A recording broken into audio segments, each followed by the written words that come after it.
हवा में एक अजीब सी सिरहन थी। यह सिरहन केवल ठंड की वजह से नहीं थी, बल्कि एक अनजाने भय से भी थी, जो हर दिशा से महसूस हो रही थी। जंगल की हर शाख, हर पत्ता, हर छाया इस भय को महसूस कर रही थी। आसमान में एक लाल चांद छाया हुआ था, जिससे जंगल भी लाल रंग में नहा गया था। ये चांद कोई साधारण चांद नहीं था, यह रक्त चांद था, जो केवल दुर्लभ और भयानक रातों में ही दिखाई देता है। इस चांद की रोशनी में हर चीज एक अजीब और भयानक रूप ले लेती थी। पत्तियां हिल रही थीं, हवा से नहीं, बल्कि शिकारियों की हलचल से। यह हलचल एक सामान्य जानवर की नहीं थी, बल्कि कुछ और ही था। यह हलचल उन प्राणियों की थी जो रात के अंधेरे में शिकार करने के लिए निकले थे। वो इंसान नहीं थे, हालांकि वो इंसानों जैसा रूप धरे हुए थे। उनकी चाल, उनकी हरकतें, सब कुछ इंसानों जैसा था, लेकिन उनकी आंखों में एक अजीब सी चमक थी जो उन्हें अलग बनाती थी। तेज नुकीले दांत चांदनी में चमक रहे थे। ये दांत किसी साधारण प्राणी के नहीं थे, ये पिशाचों के थे।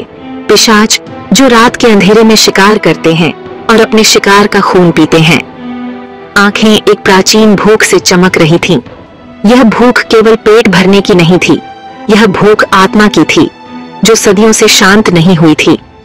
आज रात शिकार सिर्फ जिंदा रहने के लिए नहीं था, यह शिकार एक पुरानी दुश्मनी का हिस्सा था जो सदियों से चली आ रही थी। आज रात बदला लेने की रात थी। यह बदला केवल व्यक्तिगत नहीं था, यह बदला एक पूरी जाति का था जो अपने अस्तित्व के लिए लड़ रही थी। पेड़ों के बीच एक धीमी गुर्राहट गूंज उठी।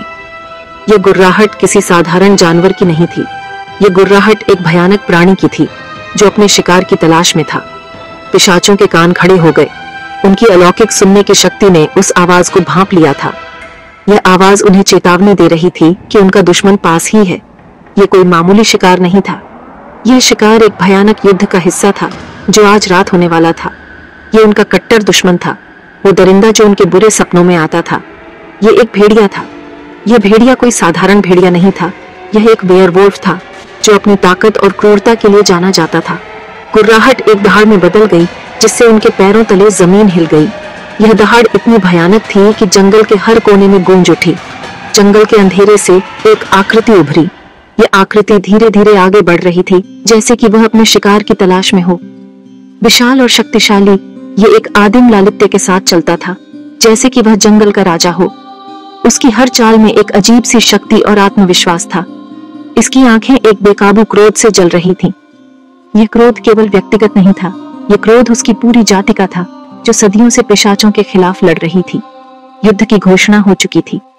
यह युद्ध केवल दो प्राणियों के बीच नहीं था, यह युद्ध दो जातियों के बीच था जो अपने अस्तित्व के लिए लड़ रही थीं। आज रात जंगल राक्षसों के खून से लाल हो जाएगा। यह खून केवल शिकार का नहीं होगा, यह खून उन प्राणियों का होगा जो अपने अस्तित्व के लिए लड़ रहे हैं। यह रात एक भयानक और खूनी युद्ध की रात होगी जो सदियों तक याद रखी जाएगी। पिशाचों और भेड़ियों के बीच युद्ध इंसानी इतिहास से भी पुराना था। यह एक ऐसा संघर्ष था जो समय की शुरुआत से ही चला आ रहा था, एक ऐसा संघर्ष जो कभी खत्म नहीं हुआ। इसकी शुरुआत एक श्राप से हुई थी, एक ऐसा श्राप जिसने दो भाइयों की किस्मत को हमेशा के लिए बदल दिया। एक विश्वासघात जिसने दो भाइयों के खून को जहर दे दिया था। यह विश्वासघात केवल एक साधारण झगड़ा नहीं था, बल्कि एक गहरा और घातक षड्यंत्र था। एक भाई जिसे अंधेरे के एक प्राणी ने काटा था, हमेशा के लिए रात के एक प्राणी, एक पिशाच में बदल गया था। उसकी आत्मा अब अंधेरे में भटकने के लिए अभिशप्त थी और उसकी प्यास कभी बुझने वाली नहीं थी। वो खून का प्यासा था, उस गर्मी के लिए जिसे उसका ठंडा मृत हृदय अब महसूस नहीं कर सकता था। उसकी आंखों में एक अजीब सी चमक थी जो उसकी अनंत भूख को दर्शाती थी। दूसरा भाई दुख और क्रोध से पागल हो गया। उसने प्रकृति की आदिम शक्तियों से समझौता कर लिया। उसने अपने दर्द और गुस्से को एक नई शक्ति में बदल दिया, एक ऐसी शक्ति जो उसे एक भयानक प्राणी में बदलने वाली थी। वो एक भेड़िया बन गया, एक जानवर जैसा क्रूर प्राणी, मजबूत और बर्बर। उसकी ताकत और क्रूरता ने उसे एक अजेय योद्धा बना दिया जो केवल अपने भाई से बदला लेने के लिए जी रहा था। उसने अपने भाई के भाग्य का बदला लेने की कसम खाई, एक ऐसा बदला जो सदियों से गूंज रहा था। उसकी कसम ने उसे एक अनंत संघर्ष में धकेल दिया, एक ऐसा संघर्ष जो कभी खत्म नहीं होने वाला था। पहला दंश हो चुका था।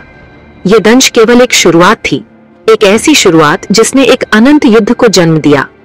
उनके संघर्ष का श्राप उनकी संतानों को मिलता गया, नफरत और खून खराबे की विरासत। यह विरासत पीढ़ी दर पीढ़ी चलती रही और हर नई पीढ़ी ने इस संघर्ष को और भी भयानक बना दिया। यह एक ऐसा युद्ध था जो कभी खत्म नहीं हुआ और शायद कभी खत्म नहीं होगा।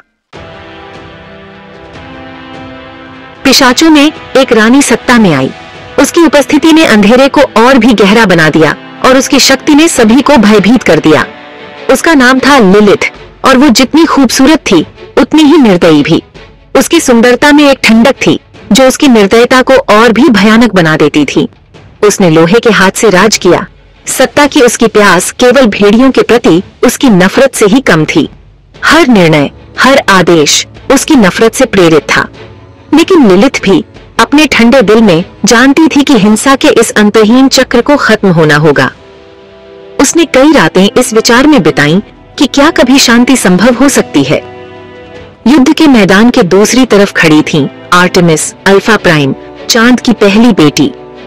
उसकी उपस्थिति ने भेड़ियों को एकजुट किया और उन्हें एक उद्देश्य दिया।